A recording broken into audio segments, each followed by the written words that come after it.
Welcome to the Flagrant Foul Fantasy Show.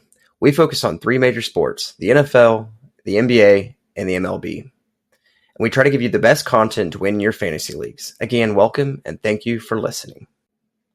We are now available on our YouTube channel, Spotify, Apple Podcast, Amazon Music, iHeartRadio, Samsung Podcasts, and Podchaser. Along with that, don't forget to follow us on our Facebook page, X, formerly known as Twitter, Instagram, Threads, and Tumblr. And please subscribe, follow, share, like, comment, or whatever you feel like. I hope you enjoy this episode. Welcome, and thank you for joining me.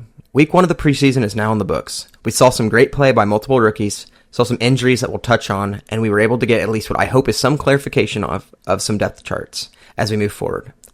During this episode, I will touch on each and every game that happened and tell you what I think it all means as we move forward and look towards week 2 of the preseason. A little update on JJ McCarthy as I recorded this episode prior to the news about his injury. McCarthy had a great showing for the Vikings that I will focus on more later, but for now he will likely start the season on the IR as he tore his meniscus in one of his knees. It is unknown how much time he will miss, but Sam Darnold has a hold of the quarterback spot for the time being. It is a part of the game we hate, and it sucks that it happened so early in his career, but I wish him a speedy recovery and look forward to seeing him sooner rather than later. The first 2 games happened on Thursday night where the Lions played the Giants and the Panthers were up against the Patriots. The Lions have seemed to have lost faith in Donovan's Peoples-Jones. That's the first thing I've noticed. He seems to be so far down on the depth chart that I'm not even sure if he's a lock to make the final cut. Hendon Hooker also showed out and showed up to be a suitable backup if something were to ever happen to Goff. Besides that, there wasn't much to note of Detroit, as all starters were out and the only starter nursing an injury is tight end Sam Laporte. As for the Giants, I was not and am still not sold on anyone on this team. The only player that looked great was running back Eric Gray, but he's listed as RB3 behind Singletary and the rookie Tyrone Tracy, who Tracy now is nursing an injury of his own after the game. Malik Neighbors did not get to show off anything he could do, as the quarterbacks for the Giants have probably the worst room in the entire NFL. Unless something changes soon and in a hurry, I wouldn't take a chance on anyone on this roster unless you get Darius Slayton towards the end of the draft due to his connection with Daniel Jones. The other Thursday night game gave us some clarity with the Patriots, and none with the Panthers as all starters were sat. The only thing worth noting for Carolina is that first-round pick Xavier Legette got injured in training camp last week and missed out on getting to make his debut, and we already know that rookie running back Jonathan Brooks won't be back until week 4 or 5. As for the Pats, Juju was released over the weekend and put up nothing to plead his case on Thursday. It is looking like the starting wide receiver trio will be Bourne, Douglas, and Osborne, with rookie wideouts Polk and Baker fighting for 4th on the depth chart. Rookie quarterbacks Drake May and Joe Melton both looked good in their quarterback showings as well. On Friday, there was a trio of games played with the Steelers against the Texans, the Falcons versus the Dolphins, and the Eagles against the Ravens. The Steelers showed that even though they have a new offensive scheme this year, that it'll still be run heavy as expected with Arthur Smith, and that it seems like both Najee Harris and Jaylen Warren will have similar roles to last season. It's also looking like Van Jefferson may be the wide receiver 2 in Pittsburgh opposite George Pickens. As for the Texans, they have the best starting wideout group in the league with Diggs, Collins, and Dell. This was already a known for myself, but they just reminded us all, especially Tank Dell coming back from his season-ending injury with a touchdown, showing that he and Stroud still have that connection that made them both great fantasy assets their rookie season. It'll be hard to tell if they can all be fantasy relevant every week or if it's just a week-to-week basis as the regular season starts next month. The other thing that I was able to take from this game is that Dameon Pierce is still the RB2 behind Mixon, but Cam Akers has played well enough through the Hall of Fame game and preseason week 1 that he could push for touches if he continues to show the Texans what he brings to the table. The Falcons started out with the debut of number 8 overall pick Michael Penix Jr., and I have to say he looked really good. As long as Kirk is healthy, he'll stay the backup, but his performance should at least calm the nerves of Falcons fans. And the biggest takeaway from the Dolphins is that rookie Jalen Wright can be the real deal, just like A-Chain was last year. Wright is listed as 5th on the depth chart, but showed us that he can produce even when called upon. His speed, a trademark of Dolphins players in the McDaniel era, allowed him to break away from defenders, and if he can show some more of this during the preseason, he could definitely fill in for A-Chain or Mostert if one of them were to miss some time. As for the last game of the night, I don't really have anything that I took in. All the key players for both the Eagles and Ravens were held out, and there wasn't really much of anything or any player that seemed to dominate the game. Saturday was a packed schedule of games from start to finish. In the first game, the Commanders went up against the Jets. From the Commanders, it seems that both Brian Robinson Jr. and Austin Eckler will play key parts in the run game, with Jr. being the primary running back and Eckler being the primary receiving back. In the end, it'll be hard to tell how both backs will do in fantasy this season competing against each other, and quarterback Jane Daniels, who ran in a 3-yard touchdown in the game, doesn't help either. Daniels showed that he can be a threat in fantasy this season and that if he can stay healthy as his game style brings big hits. We don't need him to be this year's Anthony Richardson, though. Lastly, Jahan Dotson played a majority of his snaps out of the slot. If this were to continue into the regular season, he could be in store for a lot more targets coming his way and possibly a security blanket at the wideout for the rookie quarterback. And let's not forget, he is a first-round wide receiver from 2 years ago, and he did have a great rookie season. Last year wasn't his fault, it was the quarterback play.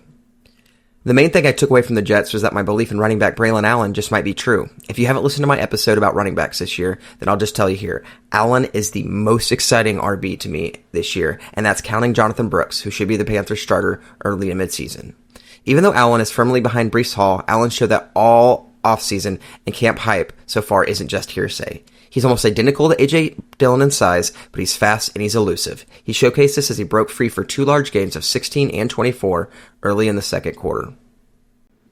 The next game up was the Bears against the Bills. In this game, we got to take our first look at the number 1 overall pick, Caleb Williams. He had a great showing and limited action, and while he didn't score any touchdowns, he didn't have any turnovers either.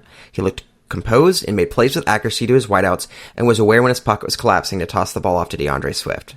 This produced a large gain on what looked like to be seconds from a sack. He played really well under the pressure. Another thing I was able to take away from the Bears is that even though Swift is the RB1 on the depth chart, that they value the running back room as a whole. So there's really no telling where the value really lies in this room past Swift, and if he'll lose some of his touches to the others. What I noticed on the Bills side was that Khalil Shakur and Curtis Samuel seem to be the most stable wideouts on the team. Even though they both are going way after Coleman in fantasy mocks, Shakur and Samuel showed why they are the veterans on the team with large gains multiple times.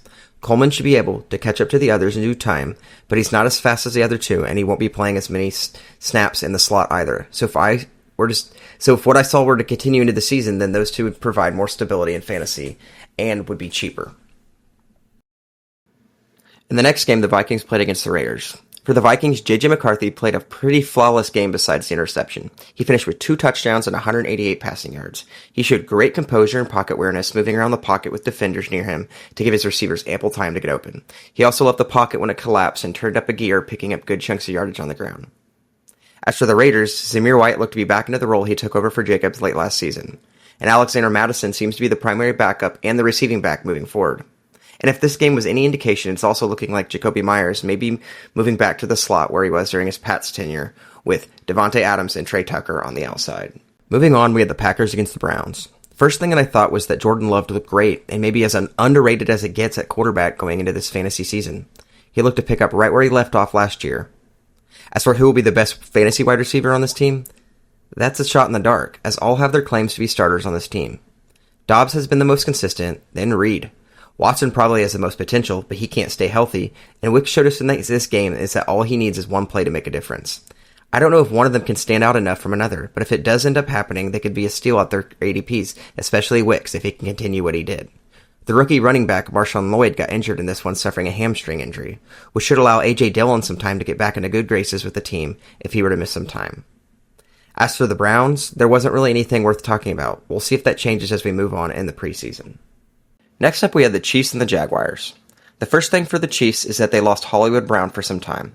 For how long? Who really knows? Brown landed awkwardly on his shoulder and dislocated his clavicle on the opening play of the game. This same injury happened to Tyreek when he was with the Chiefs, and he ended up missing 4 games. Luckily for Brown, he'll be able to recover throughout the rest of the preseason and has a chance to be back by week 1 or 2. He does have an injury history, though, so the Chiefs could take a cautious approach. As for the rest of the wideout room, it is looking like Rice and Worthy will be the starters, with Hardman and Justin Ross being the next guys up, and Tony being on the chopping block.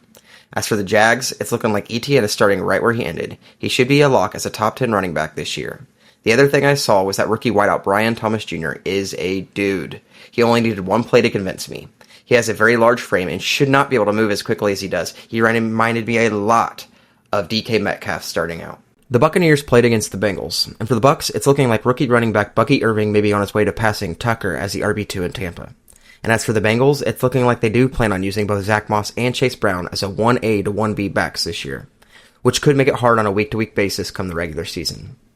In the next game, the 49ers were up against the Titans, and I could see Jordan Mason passing Mitchell on the depth chart to become McCaffrey's backup. He played really well late last season when called upon, and did similar in this game. And as for the Titans, we got our first look at the new Tennessee backfield, and it's looking like it'll be pretty much even split between Pollard and Spears, at least until one of them stands out. Snaps and usage were very similar in this game.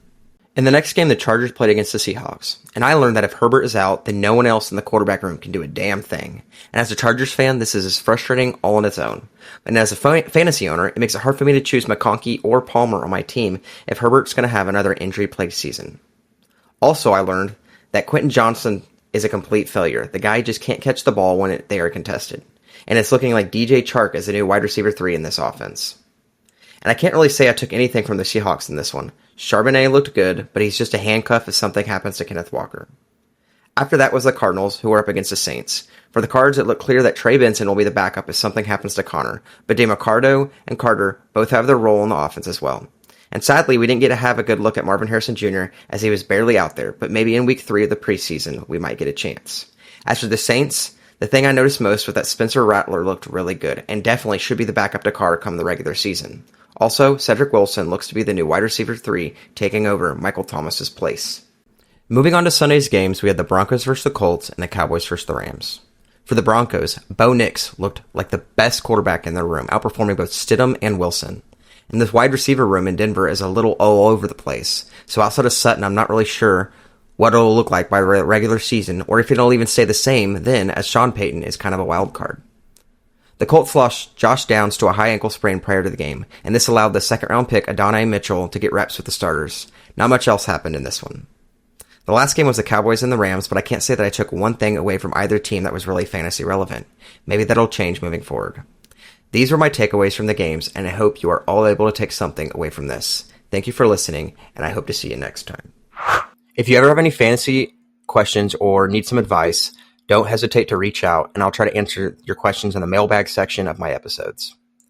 My email is flagrantfantasy, BELLER @gmail.com. Flagrantfantasybeller @gmail.com. Thank you.